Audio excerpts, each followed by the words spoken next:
May is Mental Health Month, and a rising topic in the mental health field is technology and social media's effects on a person's mental well-being.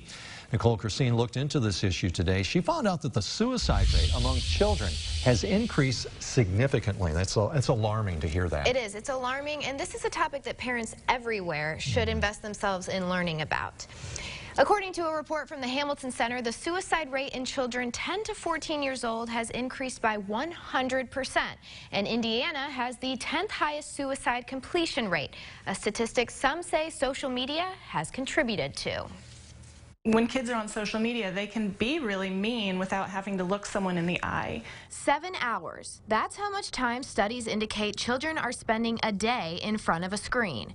Oftentimes, social media use is taking up some of that time, and the communication happening isn't always positive. They are texting, messaging each other. There's a lot of relational aggression that happens, especially with girls in the 12 and older ages. Amber Slaughterbeck has a 12-year-old daughter who she says isn't allowed to have social media yet. You know, there's some red flags. A lot of kids are having mental troubles through anxiety and depression and also suicide. And so those red flags to me are enough to keep that out of my child's hands. Amber agrees that social media allows young people to be crueler than they would face-to-face, especially with the element of impermanence on some apps. And I've also witnessed firsthand some of the nasty comments that can be made, especially on Snapchat, where they make a comment and then it disappears. But those rumors stick around and the gossip sticks around, and some of those comments can be quite devastating to a 12-year-old child. Statistics from the Hamilton Center show that 1 in 5 children have mental health problems.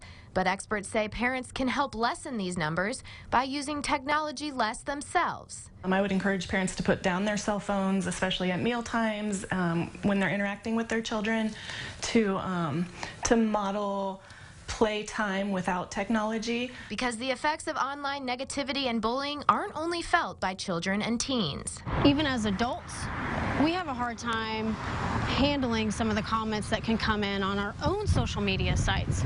Imagine that as a 12-year-old through teenage years when you're seeking acceptance every day.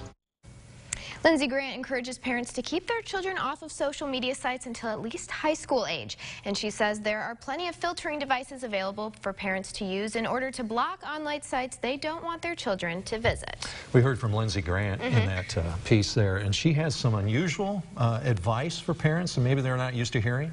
Yeah, so Lindsey says that parents should let their kids be bored. So you might hear that and think, no, I want them to be excited and happy. I'm bored. Exactly. Yeah. But boredom leads to creativity and may make them pick up a book or go outside to play, which in turn helps them develop parts of their brain that aren't used when they're just staring at a phone or tablet. Imagine that, playing outside or picking up a book. Exactly. All right, a novel idea. Yes. But read a novel, right? All right, thank you, Nicole. Yep.